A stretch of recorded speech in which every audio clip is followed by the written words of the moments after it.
احمد مرتضى منصور فعلا اثبت مقولة انا زي بابا بالظبط، في الشدة شديد وفي العبط عبيط.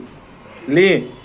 طلع بيقول لك احنا مطالبين ب4 مليون دولار، قدرنا نجمع منهم 900 دولار. يا نهار اسود يا جدعان، بقالهم 3 اسابيع بيحزقوا على 900 الف دولار. طب يا ابني القيد مقفول، مش هتعرف تجيب لعيبه. كل ما بتروح لنادي بيقول لك كيشني، انا مش هديك في اللعيبه من غير باقساط، انا عايز فلوسي كاش.